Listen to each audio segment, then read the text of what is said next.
3.1운동에서 경기 인천 지역은 정말 대단한 지역이었습니다. 하지만 이제 그동안에 추측되었던 연구들이 주로는 군단위나 시단위 이런 식으로 지역 단위성을 좀 넘지 못하는 연구들을 해왔기 때문에 제가 이번에 이제 진행하려고 했던 연구는 경기도 인천이라는 큰 단위로서 어떤 식으로 묶어내고, 그리고 그 지역에서 어떤 특징적으로 만세 시위가 전파될 수 있었던 형태들은 무엇이었는가를 살펴보는데 좀 주목하고자 했습니다. 사실 우리가 이제 3.1운동과 관련해서 민족대표 33인들이 3.1운동을 준비했다라는 것에 대해서 많이들 인식을 하고 계시고, 그리고 그것이 지역적 확산까지도 준비했었던 사태이다라는 것에 대해서도 어느 정도 인식을 하고 계실 겁니다. 3월 1일에서 5일 사이에 만세 시위와 독립선언서가 배포됐던 양상들을 지금 현재 국사편찬위원회에서 제공하는 3.1운동 데이터베이스에 기반해서 작성을 한 내용인데요. 저희가 실질적으로 알고 있던 것보다 훨씬 많은 지역에 만세 시위가 시작됐었고, 그리고 독립선언서만이라도 전달된 경우들도 상당하다는 걸 알 수 있습니다. 북으로는 이미 3월 1일에 의주에서 만세 시위가 있었고, 남으로는 부산에 이제 선언서가 전달됐습니다. 그리고 동으로는 기마, 통천, 강성, 원산, 함흥 등에도 독립선언서 혹은 만세 시위가 전파되고 있었습니다. 3.1운동을 이제 초기 세팅하는 과정에서 철도가 매우 중요한 역할을 했다는 것은 확실한 부분이지만, 경기도 지역에 이제 직접적으로 만세 시위는 전파하기 위한 작업이 오히려 3월 1일에서 5일 사이에는 없었다라는 것이 매우 특징적이고요. 거의 대부분의 만세 시위는 3월 21일에서 4월 10일 사이에 집합돼 있습니다. 3월 10일 이전에 만세 시위가 이루어졌던 경기 인천 지역은 4개 지역밖에 없습니다. 개성군, 고양군, 인천부, 파주군 이렇게인데요. 그리고 3월 11일 이후에도 8개 지역으로 확산되었고, 사실 경기도 지역에서 만세 시위가 본격화되는 것은 최초 시위조차도 3월 21일 이후부터입니다. 광주군, 김포군, 수원군 등 9개 지역들이 만세 시위 시작된 것이 3월 21일이 넘어가서입니다. 그리고 최초 시위 날짜가 평균보다 앞섰던 지역들에서는 학생들이 만세 시위를 주도적으로 전파하는 양상이 좀 포착이 됩니다.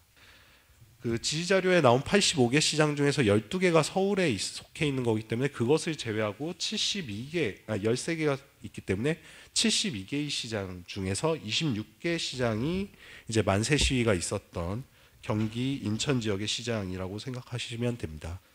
그러니까 만세 시위가 있었던 시장의 숫자는 전체의 36% 정도이지만 매출액 규모는 64%에 달할 정도로 상당히 규모 있는 시장들이 만세 시위의 현장이 됐었다라는 것을 알 수 있습니다.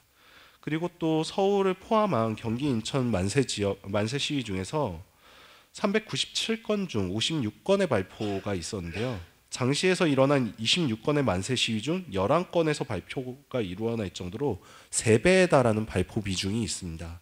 일제히 탄압도 그만큼 강하게 작동했다라는 겁니다. 장시 투쟁은 3월 21일부터 4월 5일 사이에 기본적으로 이루어졌습니다. 이게 이제 절정기와 정확하게 일치가 하고요. 4월 5일 이후에 만세 시위가 급격하게 줄어드는 전국적인 양상의 문제에서 이 장시 폐쇄는 분명히 중요한 단서로서 다시 한번 좀 검토돼야 될 부분이 있을 겁니다. 토론자로서 몇 가지 언급하고자 합니다. 당시 철도가 독립선언서의 지방 배부뿐만 아니라 경성에서 전개된 3.1 독립운동을 지방에 전달한 중요한 매체였다는 것은 공지의 사실입니다. 다만 독립선언서가 전달되고 배부되고 아울러 철도편의 호종의 국정에 참여하거나 경성의 볼일을 보다 상경했다가 귀가한 사람들에 의해서 독립선언, 독립만세가 지방에 전해졌다고 해서 바로 지방의 독립만세로 이어지지 않는다는 점에 우리가 유의를 해야 될 것 같습니다. 경성의 3.1 독립운동이라는 사실을 보거나 전하고 듣고 해서 3.1 독립운동을 인지를 하게 되고, 그러한 독립인지를 했다고 해서 바로 3.1 독립으로 전개되지 않았다는 것입니다. 지역사회의 여건과 정서, 즉 그 지역의 역사와 사회 경제적 배경이라든가 분위기, 즉 3.1 운동의 확산 정도, 또 특히 주도인사들 경우에 그 주도인사가 가지는 지역사회의 위치나 영향력, 이런 것들이 복합적으로 작용해서 지역 독립만세 운동을 이뤄갔고, 그래서 당연히 지방에서의 독립만세 운동은 지역적인 차이를 보일 수밖에 없고, 그 전개 시기와 전개 양상도 달라질 수밖에 없지 않나 하는 생각입니다. 기록상으로는 판결문에 만세군, 군대할 때 군인 구자를 쓰는 만세군이라는 글이 등장하는 것은 유일하게 경상북도 의성군에 단 한 건밖에 없습니다. 문맥상이라서 전후 사정을 찾아보면은 만세군이 아니라 만세에 참여한 군중의 의미가 강하다는 겁니다. 판결문상에서는. 그러나 실질적인 자료에서는 만세군으로 조심스럽게 이야기될 수 있는 사례가 몇 가지가 있고 거기 대표적인 것이 경기도의 유익수라는 분이 있습니다. 우리가 굳이 말한다면 만세군, 이 군이라는 것은 좋은 의미도 있고 나쁜 의미도 있다 하는 거 그 정도로 말씀을 드리겠습니다.